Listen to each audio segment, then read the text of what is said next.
Malam itu hujan deras sekali. Air langit seolah tidak mau berhenti, membasahi jalan tanah di pinggiran kampung Karanganyar hingga menjadi lumpur setinggi mata kaki. Pak Joko Suparno mengayuh becaknya pelan, napasnya tersengal. Tubuhnya sudah basah kuyup, baju kaos tipis menempel di kulit, dingin menusuk tulang. Sepeda roda 3 tua itu berderit setiap kali roda depan terperosok ke lubang. Penumpang tidak ada. Siapa yang mau naik beca di hujan seperti ini? Ia baru pulang dari pasar malam yang sepi. Hanya dapat 30.000 seharian. Uang itu bahkan tidak cukup untuk beli beras besok pagi. Di dalam saku celana ada secari kertas kecil. Tagihan rentenir. Besok jatuh tempo.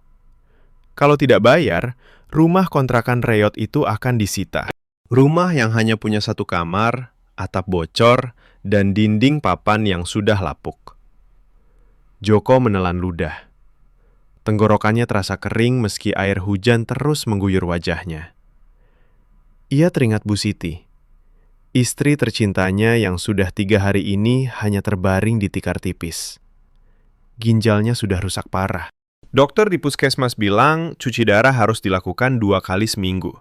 Tapi biayanya, 1 kali saja sudah menghabiskan hampir 700.000. Dari mana uang itu datang?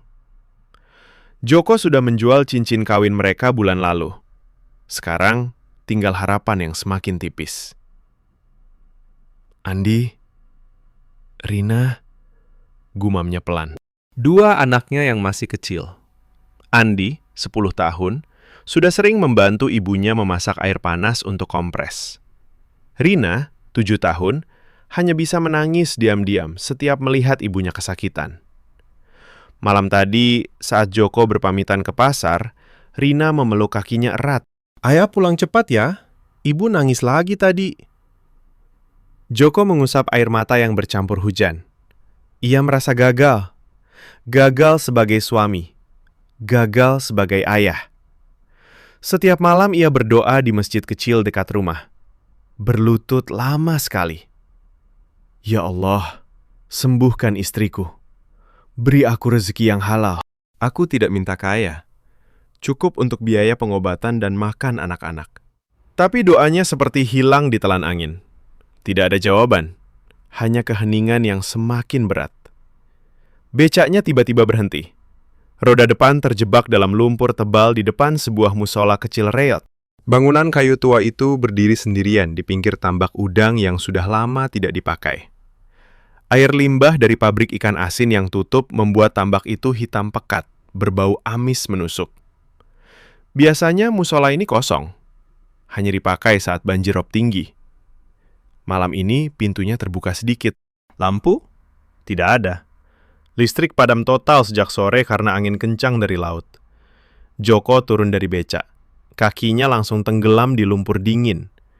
Ia mendorong becak dengan susah payah. Otot lengannya menegang. "Astagfirullah, kenapa harus di sini?" bisiknya. Hujan semakin deras. Suara ombak di kejauhan terdengar seperti jeritan samar. Ia memutuskan berteduh sebentar di musola. Mungkin hujan akan reda. Langkahnya berat. Setiap injakan kaki menimbulkan suara kecipak air. Ia mendorong pintu kayu yang berderit pelan.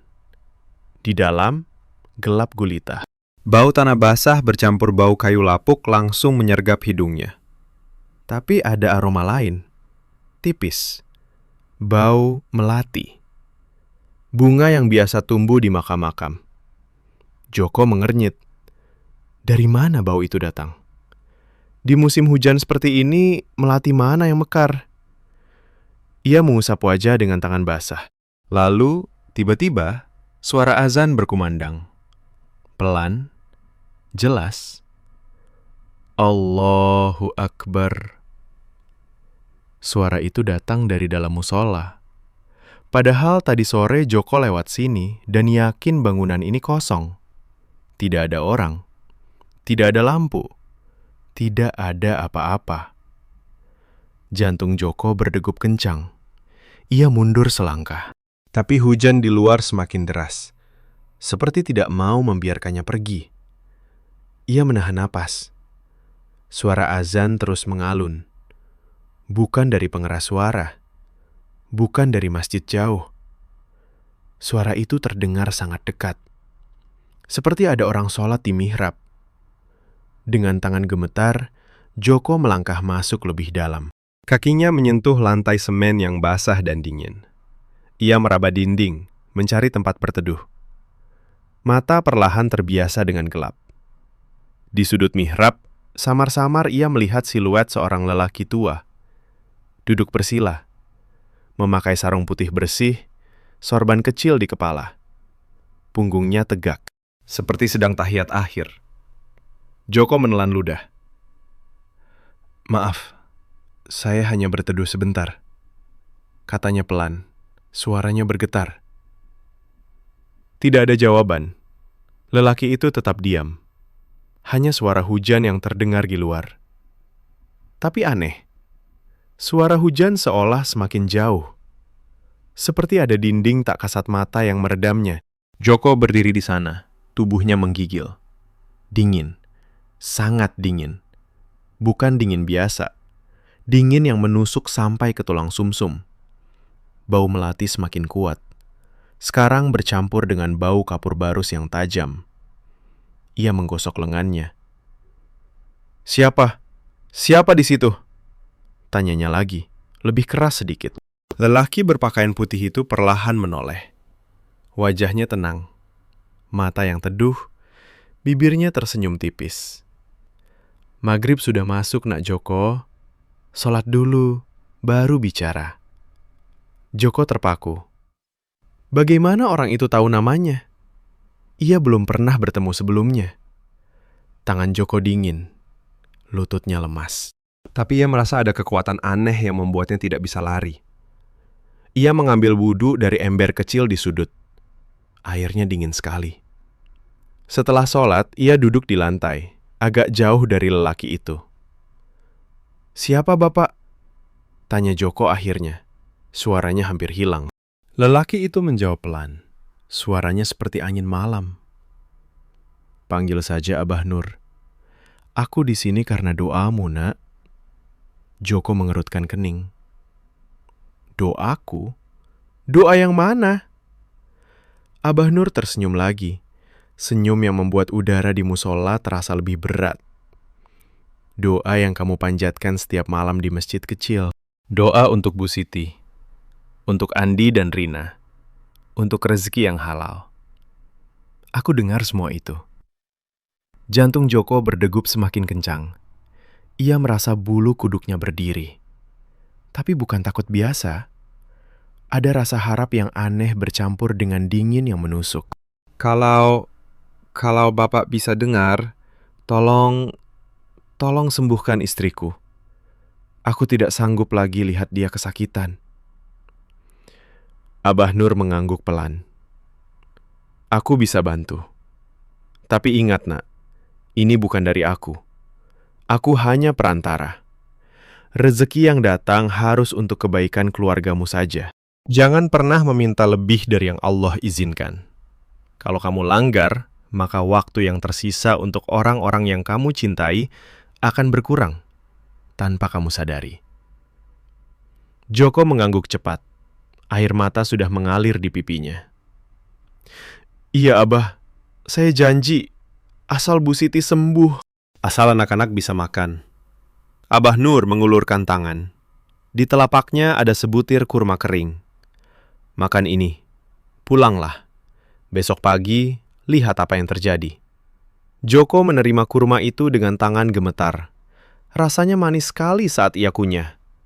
Ia berdiri, mengucap terima kasih berkali-kali. Saat ia keluar musola, hujan masih deras. Tapi aneh, tubuhnya tidak lagi basah kuyup. Becaknya sudah tidak terjebak lumpur. Roda depan bersih seperti baru. Ia mengayuh pulang dengan hati campur aduk. Harapan kecil mulai tumbuh di dada. Tapi di belakangnya, di dalam musola yang gelap, Abah Nur masih duduk tenang. Bibirnya bergerak pelan. Semoga kamu kuat, Nak Joko. Karena ujian yang sesungguhnya belum dimulai. Saat Joko tiba di depan rumah kontrakan, pintu sudah terbuka sedikit. Ia mendorong pelan. Di dalam, Bu Siti yang sudah 3 hari tidak bisa bangun dari tikar, tiba-tiba duduk tegak. Matanya terbuka lebar. Wajahnya yang pucat sekarang sedikit merona. Ia tersenyum lemah ke arah suaminya. "Mas, lapar." Joko terpaku di ambang pintu. Tangan yang memegang gagang becak terasa dingin lagi. Sangat dingin. Ia belum sadar bahwa malam ini sesuatu telah berubah. Dan bahwa doanya yang dijawab itu membawa sebuah hukum yang tak terlihat. Joko berdiri di ambang pintu seperti orang linglung. Kata lapar yang keluar dari mulut Bu Siti terdengar seperti mimpi. Sudah berhari-hari istrinya hanya bisa minum air putih sedikit demi sedikit.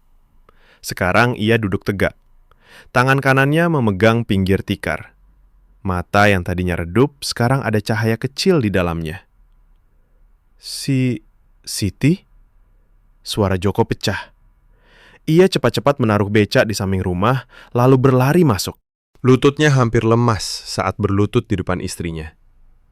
Tangan kasarnya menyentuh dahi Bu Siti. Tidak panas lagi. Bahkan agak sejuk. "Mas, aku benar-benar lapar," kata Bu Siti lagi. Suaranya lemah, tapi jelas. "Ada nasi sisa kemarin? Atau bubur?" Joko mengangguk cepat. Air matanya jatuh tanpa bisa ditahan. Ia bangkit, mengambil panci kecil dari dapur reot. Nasi kemarin memang masih ada, dingin dan kering. Ia hangatkan di atas kompor kecil yang apinya sudah goyah. Sambil menunggu, ia melirik ke sudut kamar. Andi dan Rina tidur pulas di tikar sebelah. Napas mereka teratur. Tidak seperti biasanya yang sering terbangun karena mendengar ibu mereka mengeluh kesakitan. "Ya Allah, ini nyata," bisik Joko sambil mengaduk nasi. Bau melati yang samar masih menempel di bajunya. Atau mungkin hanya hayalan. Ia tidak berani cerita apa-apa malam ini. Takut Bu Siti kaget dan kondisinya drop lagi. Nasi sudah hangat. Joko suapi istrinya pelan-pelan. Setiap suapan, Bu Siti mengunyah lambat. Wajahnya yang tadinya pucat pasi mulai ada warna. Setelah 3 suap, ia menggeleng pelan. "Cukup dulu, Mas. Besok pagi aku mau mandi sendiri." Joko hanya bisa mengangguk. Tenggorokannya tercekat. Malam itu ia tidur dengan memeluk istrinya erat. Seolah takut kalau dilepas, Bu Siti akan hilang lagi. Tapi di dalam dada ada rasa dingin yang tidak mau pergi. Kata-kata Abah Nur terus berputar di kepalanya. Jangan pernah meminta lebih dari yang Allah izinkan. Pagi harinya, hujan masih turun tipis. Joko bangun lebih awal. Ia lihat Bu Siti sudah bangun, duduk di pinggir tikar, menyisir rambut Rina yang masih mengantuk. Andi membantu mengambil air dari ember. Semua terasa biasa. Tapi Joko tahu ini bukan biasa. Ia keluar bawa becak seperti biasa. Tapi hari itu pelanggan datang lebih banyak. Pertama, seorang ibu-ibu dari desa sebelah naik sampai ke pasar. Bayar 50.000, padahal biasanya hanya 35. "Ambil saja sisanya, Pak. Anak saya lagi sakit, tapi hari ini saya senang," katanya sambil tersenyum. Joko mengucap alhamdulillah dalam hati. Siangnya, ada tetangga yang tiba-tiba datang bayar utang lama 200.000 yang sudah setahun tidak dibayar. "Maaf ya Pak Joko, baru ada rezeki." Uang itu langsung ia bawa ke puskesmas. Dokter memeriksa Bu Siti. Wajah dokter terlihat heran. Tekanan darahnya naik. Ginjalnya, fungsinya agak membaik. "Kita coba cuci darah sekali lagi besok." Tapi kelihatannya lebih ringan. Malam kedua, Joko kembali ke musola reot setelah maghrib. Hujan sudah reda, tapi tanah masih becek. Ia masuk pelan. Bau melati langsung menyambut. Abah Nur sudah ada di sana, duduk di tempat yang sama. Sarung putihnya bersih tanpa noda lumpur. "Abah," panggil Joko pelan. Ia duduk di lantai, agak dekat kali ini. "Terima kasih. Bu Siti sudah bisa bangun. Anak-anak senang. Rezeki juga datang sedikit demi sedikit." Abah Nur mengangguk pelan. Matanya teduh, tapi ada kesan dalam yang membuat Joko merasa kecil. "Itu baru awal, Nak. Rezeki itu seperti air. Kalau kamu syukuri, ia akan mengalir terus. Tapi kalau kamu rakus, ia akan banjir dan menenggelamkanmu." Joko menunduk. "Saya ingat, Abah. Saya tidak akan minta lebih." Abah Nur tersenyum tipis. "Bagus. Sekarang pulanglah. Besok ada lagi yang datang. Tapi ingat hukumnya. Hanya untuk keluargamu. Jangan cerita ke siapa-siapa. Fitnah manusia lebih berbahaya daripada apapun."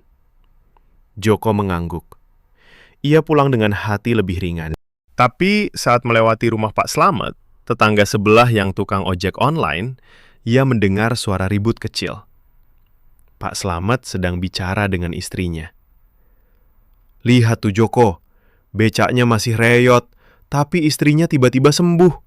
Pasti ada apa-apanya." Joko pura-pura tidak dengar. Ia masuk rumah. Bu Siti sudah masak sayur bening sederhana. Aroma masakan itu terasa seperti surga bagi Joko. Malam itu mereka makan bersama. Andi dan Rina tertawa kecil. Suara tawa anak-anak yang sudah lama tidak terdengar. 3 hari berlalu. Rezeki terus datang pelan. Pelanggan becak bertambah. Ada yang bayar lebih tanpa diminta. Hutang rentenir bisa dilunasi separuh. Bu Siti sudah bisa jalan pelan-pelan ke dapur. Dokter bilang fungsi ginjalnya membaik luar biasa. "Ini aneh, Pak. Biasanya tidak secepat ini." Joko hanya tersenyum. Ia tidak cerita apa-apa. Tapi malam keempat, saat ia sholat Isya di musola, Abah Nur muncul lagi. Kali ini suaranya lebih pelan. "Nak Joko, kamu sudah lihat sendiri. Rezeki datang. Tapi ujian yang sesungguhnya baru mulai. Manusia di sekitarmu akan mulai bertanya. Mereka akan iri. Mereka akan sui. Jangan dengar. Karena kalau kamu goyah, waktu Bu Siti akan berkurang." Joko merasa bulu kuduknya berdiri lagi. "Waktu berkurang?" Abah Nur mengangguk. "Setiap kali kamu meminta yang berlebihan atau mendengarkan fitnah, 1 bulan umur istri dan anak-anakmu akan terpotong tanpa kamu sadari. Itu hukumnya." "Bukan hukuman, hanya pengingat." Joko menelan ludah. Dingin menusuk tulang kembali datang. Ia pulang dengan langkah berat. Di rumah, Bu Siti sudah tidur. Wajahnya damai. Tapi Joko tidak bisa tidur. Ia duduk di pinggir tikar, memandang istrinya lama sekali. Tangan Bu Siti yang kurus terasa hangat saat ia pegang. Besok paginya, Pak Slamet datang ke rumah dengan motor ojeknya. Senyumnya lebar. "Wah, Pak Joko, dengar-dengar Bu Siti sudah sehat ya? Mantap. Gimana caranya? Ada yang bantu dari gaib ya?" Joko tersenyum kaku. "Alhamdulillah Slamet. Doa saja." Pak Slamet tertawa. "Doa doang kok bisa secepat itu? Ayo dong cerita. Kita kan tetangga. Kalau ada jalan pintas, bagi-bagi dong. Saya juga lagi susah nih." Joko menggeleng pelan. "Tidak ada jalan pintas, Mas. Sungguh." Pak Slamet pergi dengan mata yang masih penuh tanya. Tapi Joko merasa ada yang tidak enak. Malam itu saat ia tidur, ia mendengar suara tap, tap, tap. Langkah kecil di dalam rumah. Tapi saat ia bangun dan cek, Andi dan Rina tidur nyenyak. Tidak ada siapa-siapa. Ia duduk di tepi tikar. Napasnya pendek. Bau kapur baru samar muncul di udara. Dingin. Sangat dingin. Joko menarik selimut menutupi tubuh Bu Siti. Ia belum tahu bahwa fitnah tetangga baru saja mulai. Dan bahwa Abah Nur sedang mengawasi dari musola reot yang gelap. Sementara itu, di musola, Abah Nur duduk tenang. Angin malam meniup sarung putihnya pelan. Ia berbisik sendiri. Manusia selalu lupa. Mereka pikir rezeki itu milik mereka, padahal itu hanya pinjaman. Dan pinjaman selalu ada batasnya. Joko belum sadar bahwa setiap kali ia mendengarkan kata-kata Pak Slamet, jam pasir di dalam keluarganya sudah mulai berputar lebih cepat. Dan waktu yang tersisa untuk Bu Siti semakin sedikit. Pagi itu matahari akhirnya muncul setelah hampir seminggu hujan. Cahayanya lembut menyusup lewat celah-celah papan dinding rumah kontrakan. Joko bangun dengan perasaan yang aneh. Campuran antara syukur dan was-was. Bu Siti sudah bangun lebih dulu. Ia sedang menyapu lantai pelan-pelan. Sapu lidi di tangannya bergerak pelan, seolah takut kelelahan. Tapi ia tersenyum saat melihat suaminya. "Mas, hari ini mau beca lagi?" tanyanya lembut. Suaranya sudah tidak serak seperti minggu lalu. Joko mengangguk sambil duduk di tepi tikar. Ia memegang tangan istrinya sebentar. Hangat. Benar-benar hangat. "Iya, Sid. Aku berangkat pagi-pagi biar dapat penumpang banyak." Andi dan Rina sudah mandi di ember.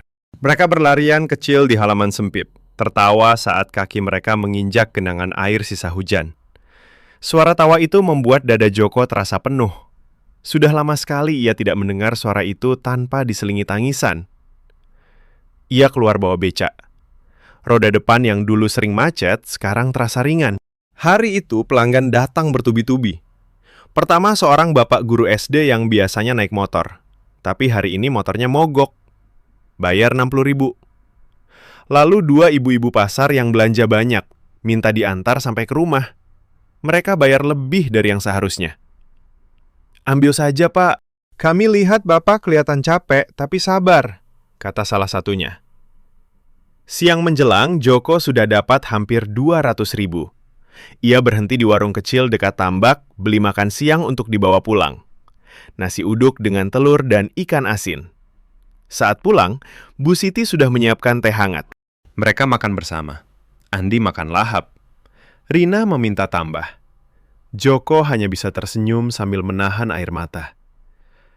"Alhamdulillah," gumamnya dalam hati berkali-kali. Sore harinya, saat maghrib mendekat, Joko merasa ada yang memanggilnya pelan. Bukan suara nyata, tapi rasa di dada. Ia tahu. Ia naik becak menuju musola reot.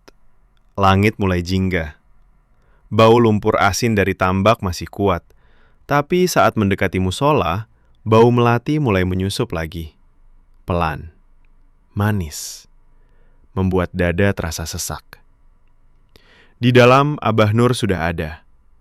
Duduk di mihrab, sarung putihnya terlipat rapi.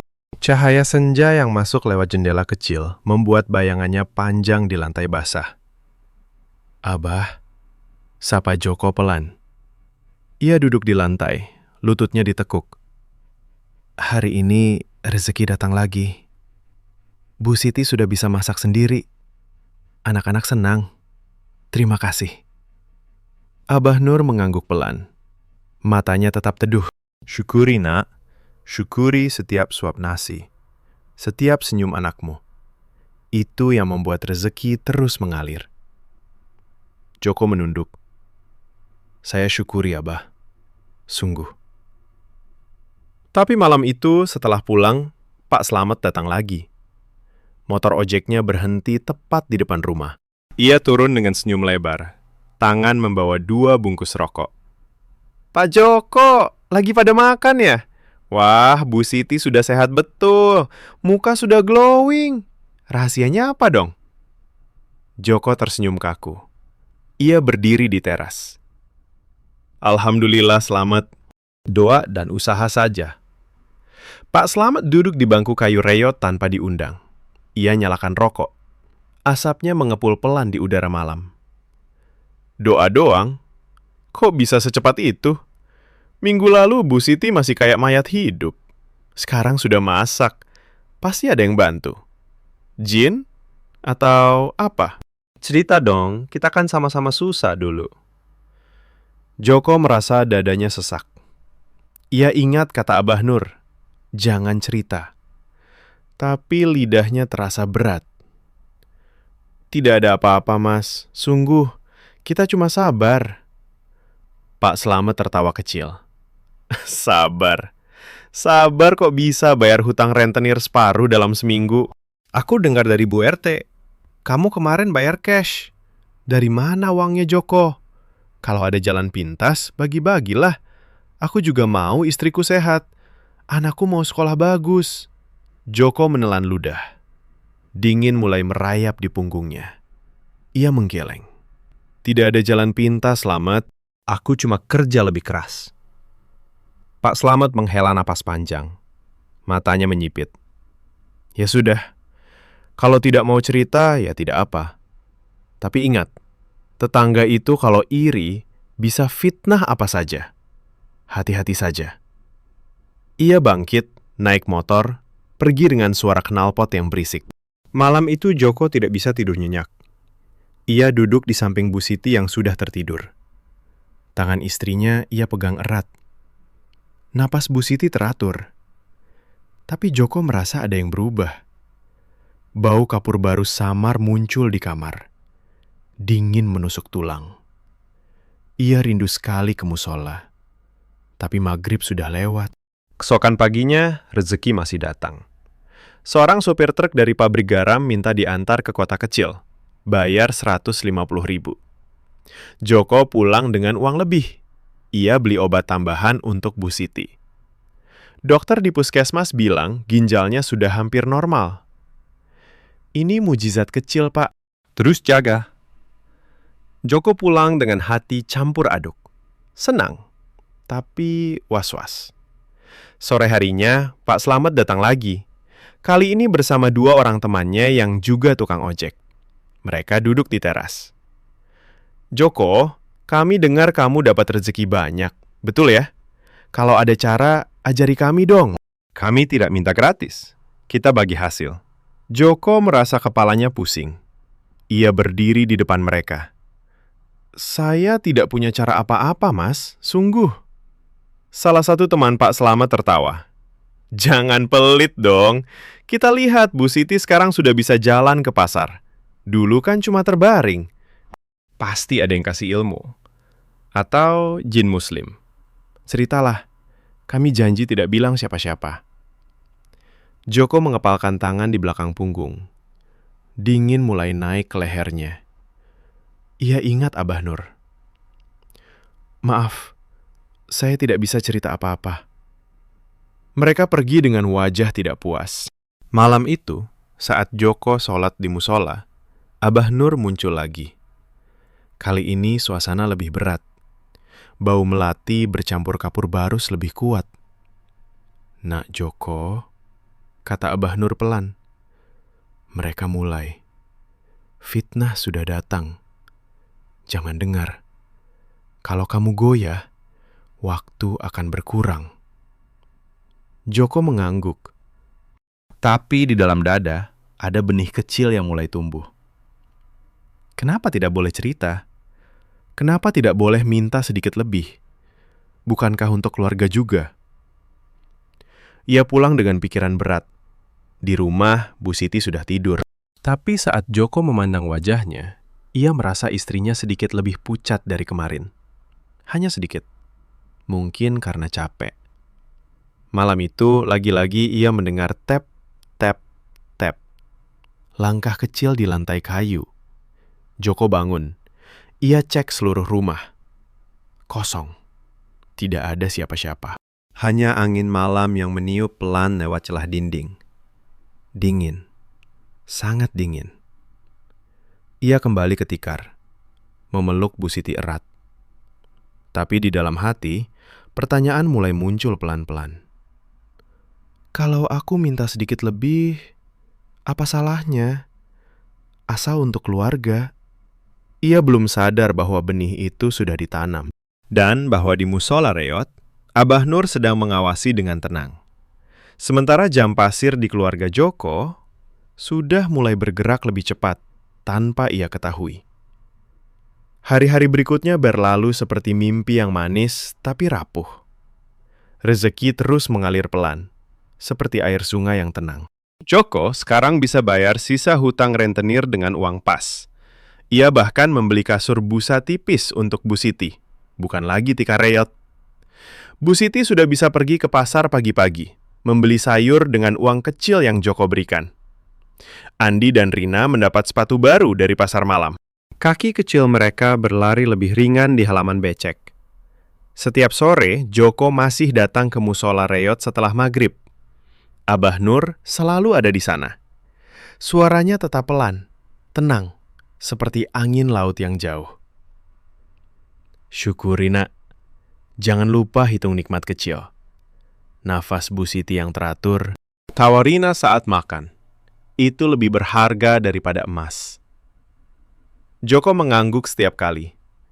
Iya, Abah. Saya syukuri. Tapi di luar musola, dunia tetangga mulai berubah. Pak Slamet tidak datang sendirian lagi. Ia membawa teman-temannya yang lain. Mereka duduk di warung kopi dekat rumah Joko. Suara mereka terdengar sampai ke teras. Lihat tuh Joko, becaknya masih sama, tapi istrinya sudah jalan ke pasar. Anaknya pakai sepatu baru. Dari mana duitnya? Pasti ada yang kasih. Jin atau dukun? Kalau kita tahu caranya, kita juga bisa. Fitnah itu menyebar pelan seperti asap rokok. Bu RT datang suatu sore, pura-pura pinjam garam. Matanya jelalatan ke dalam rumah. Wah, Bu Siti sudah sehat ya, alhamdulillah. Tapi kok cepat sekali? Ada yang bantu dari mana, Bu? Bu Siti hanya tersenyum lemah. Doa saja, Bu. Tapi di belakang, orang-orang mulai berbisik. Joko pasti dapat ilmu. Kalau tidak, mana mungkin orang sakit ginjal sembuh dalam 2 minggu? Joko merasakan semua itu. Setiap kali ia pulang sore, dada terasa berat. Malam itu, setelah sholat Isya, ia duduk di musola lebih lama. Abah Nur melihatnya dengan mata yang dalam. Ada yang mengganggu hatimu, nak? Kata Abah Nur pelan. Joko menunduk. Tangan kasarnya memilin ujung sarung. Abah, orang-orang bertanya terus. Mereka iri. Pak Slamet bilang, kalau saya cerita, mereka juga mau belajar. Saya tidak cerita apa-apa. Tapi rasanya berat. Kenapa tidak boleh minta sedikit lebih? Supaya hutang benar-benar lunas. Supaya anak-anak bisa sekolah bagus. Bukankah itu juga untuk keluarga? Abah Nur diam sebentar. Udara di musola tiba-tiba terasa lebih dingin. Bau kapur barus naik pelan, tajam, menusuk hidung. Nak Joko, dengar baik-baik. Rezeki yang aku bantu ini punya batas. Kalau kamu minta lebih dari yang Allah izinkan, waktu Bu Siti dan anak-anak akan berkurang. 1 permintaan berlebih, 1 bulan hilang. Kamu tidak akan sadar. Mereka juga tidak. Tapi aku tahu. Joko merasa tenggorokannya kering. Tapi hanya sedikit saja, Abah. Untuk bayar sekolah Andi tahun depan. Itu kan tidak berlebihan. Abah Nur menggeleng pelan. Itu sudah berlebihan, nak. Karena kamu sudah diberi cukup. Kalau kamu langgar, angin dingin akan datang. Bau kapur barus akan kuat. Dan waktu akan berlalu lebih cepat. Joko pulang malam itu dengan hati gelisah. Di rumah, Bu Siti sudah tidur. Wajahnya damai. Tapi saat Joko memandang lama, ia merasa istrinya sedikit lebih kurus. Pipinya agak cekung. Mungkin hanya capek, pikirnya. Keesokan paginya, rezeki masih datang. Seorang pedagang ikan asin dari desa sebelah minta diantar ke kota dengan becak. Bayar 200.000 sekaligus. Joko senang. Ia beli beras 5 kilo, minyak, dan susu untuk anak-anak.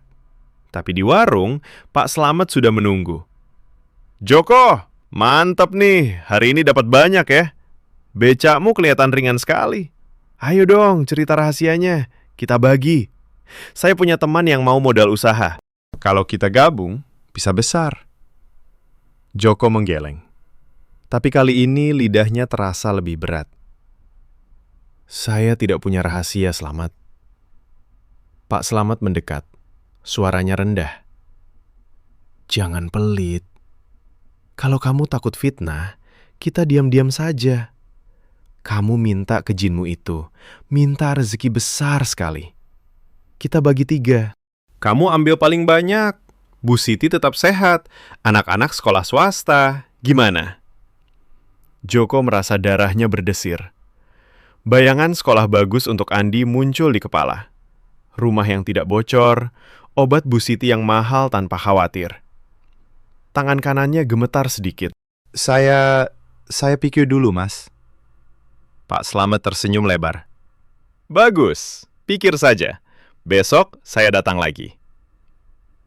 Malam itu Joko tidak langsung pulang. Ia putar arah ke musola. Maghrib sudah lewat, tapi ia tetap masuk. Di dalam gelap, Abah Nur ada. Kali ini cahaya bulan masuk lewat celah atap, menerangi sarung putihnya. Abah, saya hampir setuju tadi, kata Joko pelan. Suaranya bergetar.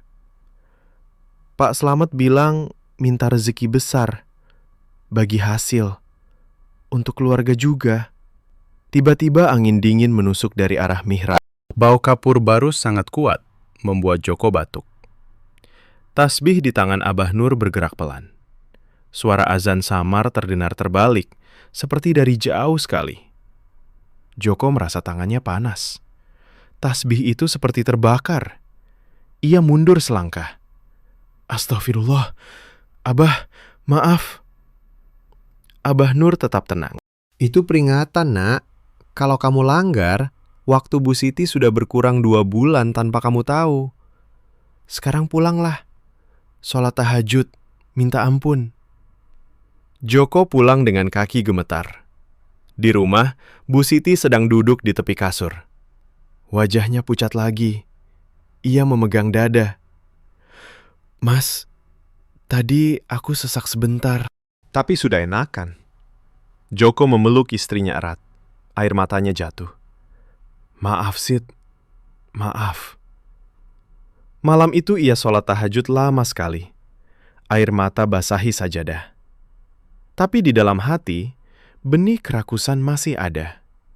Kecil, tapi terus tumbuh.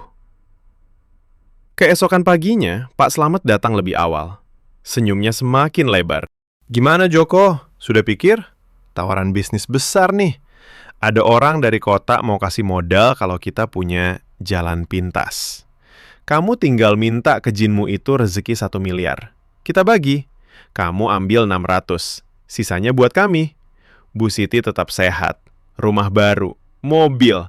Semua halal kok, katanya. Joko berdiri di teras. Tangan kanannya mengepal. Bayangan rumah permanen, sekolah anak, pengobatan terbaik muncul jelas. Tapi dingin mulai naik dari kaki ke punggung. Bau kapur barus samar muncul di udara pagi. Ia menatap Pak Slamet lama. Saya belum bisa, Mas. Pak Slamet menghela napas. Ya sudah, tapi jangan lama-lama mikirnya. Kesempatan tidak datang 2 kali. Ia pergi. Joko masuk rumah. Bu Siti sedang menyapu. Tapi sapunya bergerak pelan. Napasnya agak pendek. Mas, aku mimpi aneh tadi malam. Ada suara bilang waktu kita tinggal sedikit. Joko terpaku. Lututnya lemas. Ia memeluk istrinya dari belakang. Tidak apa-apa, Sid. Itu cuma mimpi. Tapi di dalam dada, ia tahu. Itu bukan cuma mimpi. Dan tawaran Pak Slamet besok akan datang lagi. Lebih kuat. Lebih menggoda. Di musola reot, Abah Nur duduk sendirian. Angin malam meniup pelan. Ia berbisik, manusia selalu uji batasnya sendiri. Padahal batas itu rahmat. Joko belum sadar bahwa setiap kali ia hampir goyah, umur Bu Siti sudah terpotong lagi. Dan malam besok, cobaannya akan jauh lebih berat. Malam itu hujan kembali turun. Bukan deras seperti minggu lalu, tapi cukup untuk membuat tanah becek dan udara terasa lembab dingin. Joko duduk di teras rumah kontrakan. Rokok kretek di tangannya sudah habis separuh. Asapnya mengepul pelan, bercampur bau tanah basah. Di dalam rumah, Bu Siti sedang berbaring. Napasnya terdengar agak berat meski ia bilang sudah enakan. Andi dan Rina tidur di sebelahnya. Tubuh kecil mereka meringkuk di bawah selimut tipis. Joko mengusap wajah. Pikirannya kacau. Tawaran Pak Slamet terus berputar di kepala. 1 miliar. 600 juta untuknya. Rumah permanen. Sekolah swasta untuk Andi. Pengobatan terbaik untuk Bu Siti. Tidak perlu lagi khawatir cuci darah. Semua bisa selesai dalam 1 malam. Hanya perlu minta ke Abah Nur. Hanya itu. Tapi setiap kali bayangan itu muncul, dingin menusuk tulang datang lagi. Bau kapur baru samar muncul di hidungnya. Ia ingat peringatan di musola kemarin. Tangan yang memegang tasbih terasa panas. Suara azan terbalik. Joko menggeleng keras. Astaghfirullah. Aku tidak boleh. Pagi harinya Pak Slamet datang lebih awal. Motor ojeknya berhenti tepat di depan pintu. Kali ini, ia tidak sendirian. Ada 2 orang lain. Satu pria berpakaian rapi seperti pedagang, satu lagi tampak seperti calo. Mereka turun dengan senyum lebar. Joko, kita bicara serius nih, kata Pak Slamet langsung. Suaranya rendah, tapi penuh semangat. Orang ini dari kota. Namanya Pak Budi. Dia punya proyek besar. Kalau kamu bisa dapat rezeki ekstra, kita semua untung. Kamu minta saja ke temanmu itu, minta 1 miliar. Kita bagi rata. Kamu ambil paling banyak. Bu Siti dapat pengobatan di rumah sakit bagus. Andi sekolah internasional. Rina dapat mainan baru setiap hari. Semua halal, Mas. Tidak ada yang rugi. Pak Budi mengangguk. Betul, Pak Joko. Saya sudah dengar cerita dari Slamet. Istrimu sembuh cepat. Pasti ada jalan. Kita bisnis bersama. Kamu tidak perlu kerja beca lagi. Hidup tenang. Joko berdiri di teras. Kakinya terasa berat. Tangan kanannya gemetar sedikit. Ia lihat ke dalam rumah. Bu Siti sedang memberi Rina minum air. Wajah istrinya masih agak pucat. Tapi ia tersenyum saat melihat suaminya. Senyum yang membuat dada Joko sakit. Saya tidak bisa, jawab Joko pelan. Suaranya hampir hilang. Pak Slamet mendekat. Jangan bodoh, Joko. Kesempatan ini datang sekali. Kalau kamu tolak, besok-besok Bu Siti bisa kambuh lagi. Kamu mau lihat dia kesakitan sampai mati? Anak-anak yatim. Pikir dong. Kata-kata itu seperti pisau. Joko menelan ludah. Dingin naik dari telapak kaki ke lutut. Bau kapur barus mulai tercium, meski di luar rumah. Ia mundur selangkah. Maaf, saya tidak bisa. Tolong pergi. Mereka pergi dengan wajah kecewa. Pak Slamet sempat bilang pelan, kamu akan nyesal, Joko. Sepanjang hari Joko becak seperti biasa. Tapi pikirannya tidak tenang. Pelanggan datang, ia antar. Tapi senyumnya kaku. Siang harinya ia putuskan ke musala lebih awal. Maghrib belum masuk, tapi ia masuk saja. Di dalam, gelap dan sepi. Bau melati langsung menyambut. Tapi kali ini bercampur bau lumpur busuk yang aneh. Abah Nur belum ada. Joko duduk di lantai basah. Ia berdoa dalam hati. Ya Allah, beri aku kekuatan. Jangan biarkan aku goyah. Tapi benih kerakusan sudah tumbuh. Ia membayangkan 1 miliar itu. Bayar semua hutang. Beli rumah kecil. Bu Siti berobat tanpa takut. Anak-anak tersenyum setiap hari. Hanya sekali saja, bisiknya pelan. Hanya untuk mereka. Saat maghrib tiba, azan berkumandang samar dari kejauhan. Abah Nur muncul tiba-tiba di mihrab. Sarung putihnya bersih. Wajahnya tenang seperti biasa. Tapi matanya lebih dalam. "Nak Joko," katanya pelan. "Kamu datang lebih awal hari ini." Joko menunduk. "Abah, mereka datang lagi. Tawaran besar. 1 miliar. Untuk keluarga. Saya hampir mau minta." Abah Nur diam sebentar. Udara di musola mendadak dingin sekali. Bau melati berubah menjadi bau lumpur asin busuk. Lampu kecil yang Joko bawa padam sendiri. Gelap total. Hanya siluet Abah Nur yang samar terlihat. "Kalau kamu minta sekarang," kata Abah Nur. Suaranya tetap pelan tapi berat. "Waktu Bu Siti akan berkurang 6 bulan sekaligus. Kamu tidak akan lihat perubahannya hari ini. Tapi besok atau lusa, ia akan semakin lemah. Dan kamu tidak bisa mundur lagi." Joko merasa dadanya sesak. Tangan yang memegang tasbih tiba-tiba panas seperti terbakar. Ia jatuhkan tasbih itu. Suara azan terbalik terdengar lagi. Lebih jelas, seperti bisikan di telinga. "Allahu Akbar.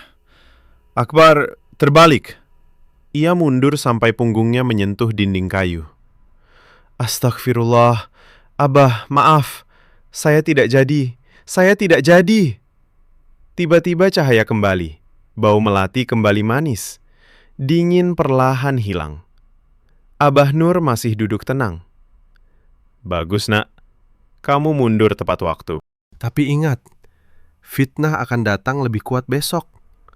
Kalau kamu goyah lagi, aku tidak bisa bantu banyak." Joko pulang dengan kaki lemas. Di rumah, Bu Siti sedang duduk di kasur. Wajahnya pucat sekali. Ia memegang dada. "Mas, tadi aku sesak lagi. Seperti ada yang menarik napasku." Joko memeluk istrinya erat. Air matanya jatuh ke bahu Bu Siti. "Maaf, Sid. Maaf. Aku tidak akan kemana-mana lagi. Kita usaha biasa saja." Malam itu hujan semakin deras. Joko sholat tahajud lama sekali. Ia menangis di sajadah. "Ya Allah, aku lemah. Lindungi keluargaku." Tapi di luar, Pak Slamet masih berkumpul dengan teman-temannya di warung. Suara mereka terdengar samar. "Besok kita paksa Joko. Kalau tidak, kita sebarkan fitnah ke seluruh kampung. Bilang dia dapat duit haram." Joko belum tidur. Ia mendengar tep-tap-tap lagi. Langkah kecil di lantai. Kali ini lebih dekat. Ia cek. Kosong. Hanya angin dan hujan. Dingin menusuk tulang. Bau kapur barus kuat sekali di kamar. Bu Siti terbangun sebentar. Ia memegang tangan Joko lemah. "Mas, aku mimpi aneh tadi. Ada yang bilang, waktu kita tinggal sedikit." Joko terpaku. Napasnya tersengal. Ia belum sadar bahwa karena hampir melanggar tadi, waktu Bu Siti sudah berkurang lagi. Dan besok, cobaannya akan datang dengan kekuatan penuh. Di musola reyot yang gelap, Abah Nur duduk sendirian. Sarung putihnya basah oleh embun malam. Ia berbisik pelan. "Batas itu rahmat, Nak. Kalau kamu tidak punya batas, kamu akan hancur oleh keinginanmu sendiri." Malam semakin larut. Hujan terus turun. Dan di rumah kecil itu, Joko memeluk istrinya erat. Tidak tahu bahwa pilihan terbesar akan datang besok malam. Hujan masih turun tanpa henti sepanjang hari berikutnya. Langit kelabu gelap. Angin laut meniup kencang membuat pohon kelapa di pinggir tambak bergoyang-goyang seperti orang kesakitan. Joko mencoba becak seperti biasa. Tapi pelanggan sedikit. Jalan becek. Orang lebih suka diam di rumah. Uang yang didapat hanya cukup untuk beli beras dan sayur, tidak lebih. Di rumah, Bu Siti semakin lemah. Ia tidak bisa bangun dari kasur. Napasnya pendek-pendek. Pipinya pucat seperti kertas. Andi duduk di samping ibunya, memegang tangan kecil Rina yang menangis pelan. "Ibu kenapa lagi ya?" tanya Andi dengan suara gemetar. Joko hanya bisa menggeleng. "Ibu capek, Nak. Nanti sembuh lagi." Tapi di dalam dada ia tahu. Ini karena hampir melanggar kemarin. Waktu sudah berkurang. Dan ia takut sekali. Sore harinya Pak Slamet datang lagi. Kali ini ia tidak membawa orang lain. Ia masuk langsung ke dalam rumah tanpa permisi. Wajahnya serius. "Joko, situasinya sudah genting. Bu Siti kelihatan drop lagi. Kamu masih mau diem? Orang dari kota itu nunggu jawaban malam ini. Kalau kamu minta rezeki besar sekarang, besok pagi uang sudah ada. Bu Siti bisa langsung ke rumah sakit bagus. Cuci darah pakai mesin terbaik. Anak-anak bisa sekolah." Semua selesai. Joko berdiri di tengah kamar. Tubuhnya gemetar. Ia lihat Bu Siti yang terbaring lemah. Mata istrinya setengah terbuka, tapi cahayanya redup. "Slamet, aku takut," katanya pelan. Pak Slamet mendekat. Suaranya rendah, seperti bisikan setan. "Takut apa? Takut kaya? Takut istri sembuh total? Ini kesempatan terakhir, Joko. Kalau kamu tolak, besok fitnah akan menyebar. Orang kampung bilang kamu pelit, dapat duit haram tapi tidak mau bagi. Bu Siti semakin sakit karena dosamu. Kamu mau itu terjadi?" Kata-kata itu menusuk tepat di hati. Joko menatap istrinya lama. Air mata jatuh pelan di pipinya. Bu Siti mengulurkan tangan lemah. "Mas, jangan. Kita usaha biasa saja." Tapi Pak Slamet terus bicara. "Lihat anakmu Joko, Andi dan Rina. Mau mereka yatim? Mau mereka kelaparan lagi? Satu permintaan saja. 1 miliar. Hanya itu.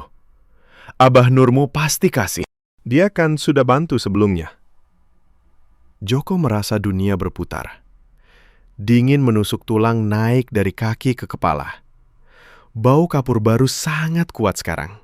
Seolah seluruh rumah dipenuhi. Ia mundur ke dinding. Tangan kanannya memegang dada.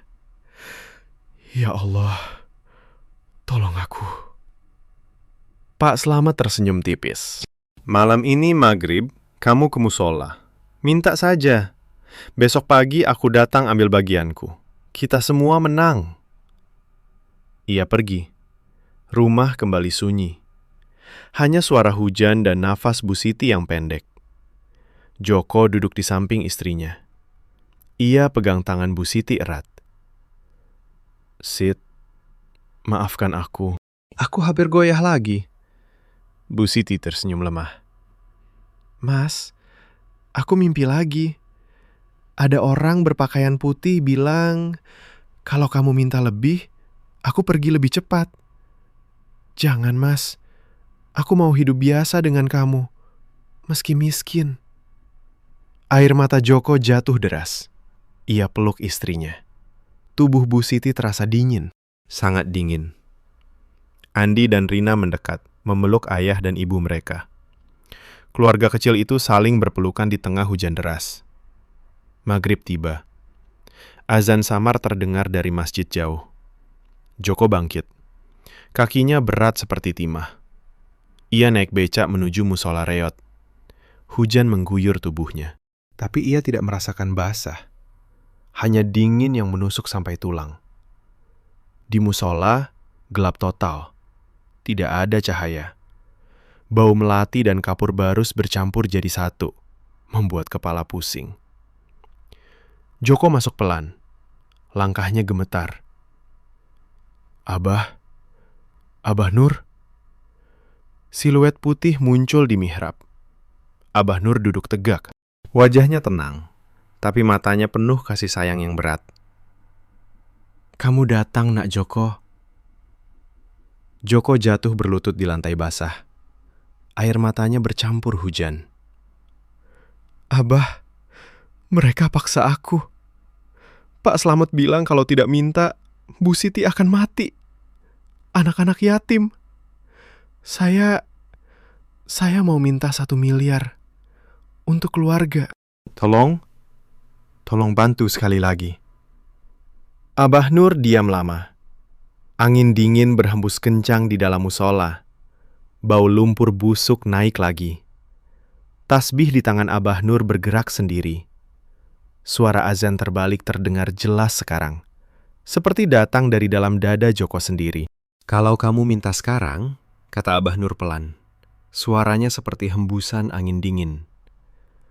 Waktu Bu Siti hanya tinggal 3 bulan. Kamu akan dapat uang itu besok. Tapi 3 bulan kemudian, Bu Siti akan pergi selamanya. Anak-anak akan kehilangan ibu. Dan kamu akan hidup dengan uang itu. Tapi hati kosong. Selamanya. Joko terpaku. Tubuhnya gemetar hebat. 3 bulan? Abah Nur mengangguk pelan. Ya, setiap kali kamu hampir melanggar, waktu sudah terpotong. Kemarin 2 bulan, hari ini lagi. Sekarang kamu tahu, yang kamu kejar bukan rezeki, tapi umur istri dan anakmu. Joko menangis terseduh. Ia memukul lantai dengan tangan. Astagfirullah, ya Allah, aku bodoh, aku lemah. Maafkan aku, Abah, maafkan aku. Ia bangkit pelan, lututnya lemas. Saya tidak jadi minta.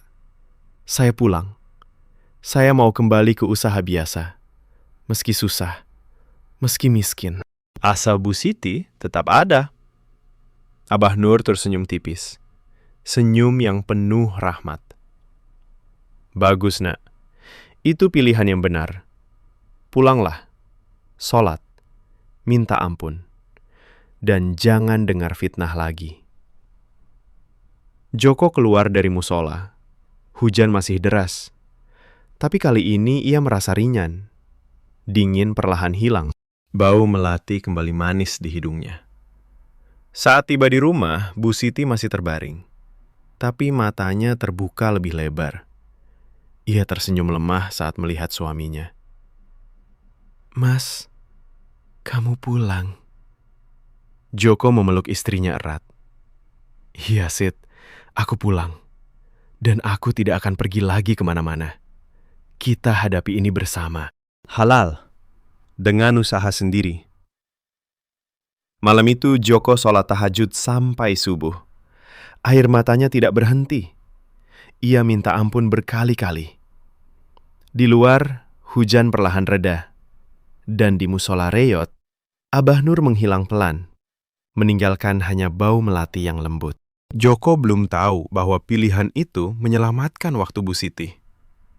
Tapi ujian terakhir masih menanti di pagi hari. Part 7. Pagi harinya hujan sudah berhenti total. Langit masih kelabu, tapi cahaya matahari mulai menyusup lewat awan tipis. Udara terasa segar setelah berhari-hari basah. Joko bangun dengan mata bengkak karena menangis semalaman. Ia lihat Bu Siti masih tidur di sampingnya. Napasnya lebih teratur. Pipinya masih pucat, tapi tidak semati kemarin. Andi dan Rina tidur meringkuk di sebelah ibu mereka.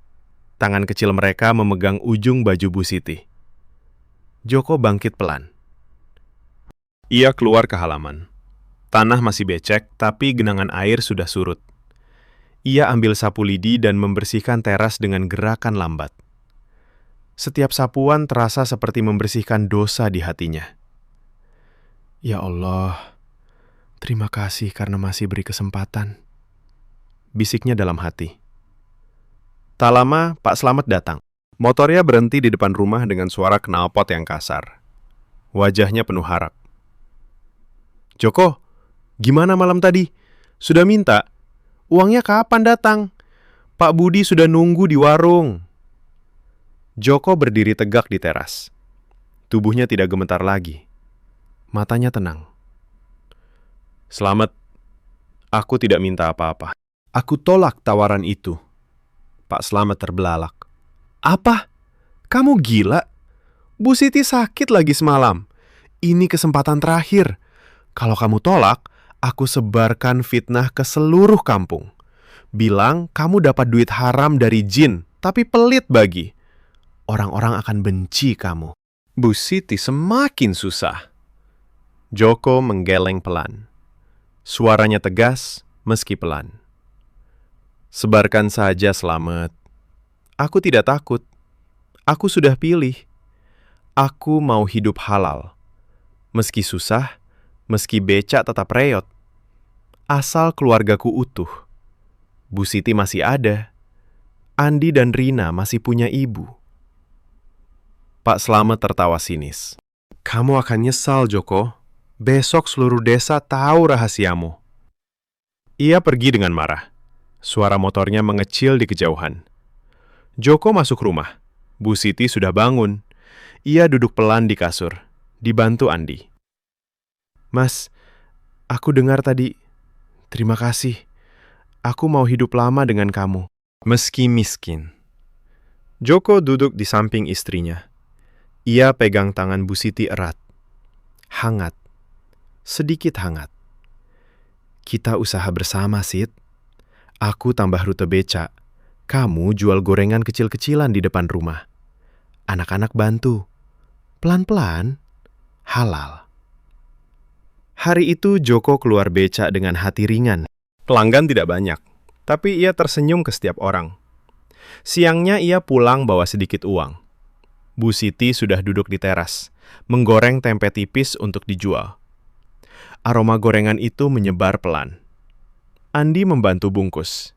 Rina tersenyum kecil. Sore harinya, fitnah mulai menyebar. Beberapa tetangga lewat depan rumah sambil berbisik. Itu Joko. Katanya dapat jin, tapi pelit. Makanya istrinya sakit lagi. Bu RT datang pura-pura pinjem gula. Matanya penuh tuduhan. Tapi Joko hanya tersenyum. Alhamdulillah, Bu. Kami baik-baik saja. Malam harinya, Joko kembali ke musola Reyot setelah maghrib. Hujan sudah benar-benar reda. Bulan sabit muncul samar di langit. Di dalam musola, Abah Nur ada untuk terakhir kali. Sarung putihnya berkilau lembut di bawah cahaya bulan yang masuk lewat celah atap. Abah, sapa Joko pelan. Ia duduk di lantai. Kali ini tidak ada dingin, hanya tenang. Saya sudah tolak. Fitnah datang, tapi saya tidak goyah lagi. Abah Nur mengangguk pelan, senyumnya lembut. Kamu sudah lulus, Nak Joko. Jin muslim seperti aku hanya perantara. Rezeki sejati datang dari usaha dan syukur, bukan dari permintaan berlebih. Kamu pilih batas, dan batas itu yang menyelamatkan keluargamu. Joko menunduk. Air mata jatuh lagi. Terima kasih, Abah. Kalau tidak ada peringatan Abah, saya sudah hancur. Abah Nur berdiri pelan. Sekarang aku pergi. Tugasku selesai. Sholatlah yang khusyuk. Jaga keluargamu dengan tanganmu sendiri. Dan ingat selalu, yang paling berbahaya bukan jin di luar, tapi nafsu di dalam dada. Siluet putih itu menghilang perlahan. Bau melati tetap manis sebentar, lalu lenyap. Musola kembali sunyi. Hanya suara angin malam dan daun kelapa yang bergesekan. Joko pulang dengan langkah ringan. Di rumah, Bu Siti sudah tidur nyenyak. Wajahnya lebih damai. Napasnya teratur. Andi dan Rina tidur di sampingnya. Joko duduk di tepi kasur lama sekali. Ia memandang keluarganya. Dada penuh syukur. Hari-hari berikutnya berlalu pelan. Fitnah Pak Slamet menyebar, tapi tidak lama. Orang-orang lupa karena kehidupan mereka sendiri sibuk. Joko tetap becak.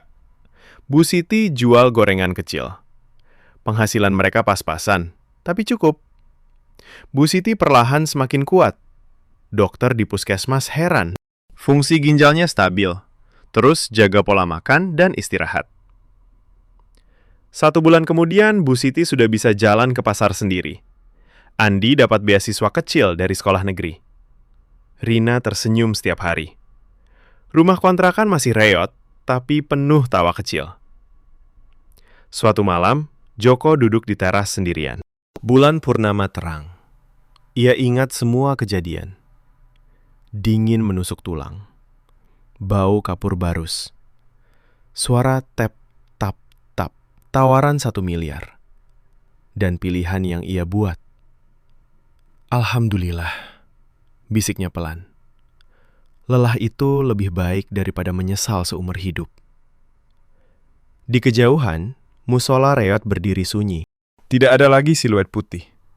Hanya angin malam yang membawa bau melati tipis sekali, seperti pengingat lembut.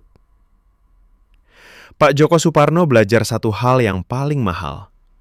Long tam adalah Chon Kui Dang Senyat.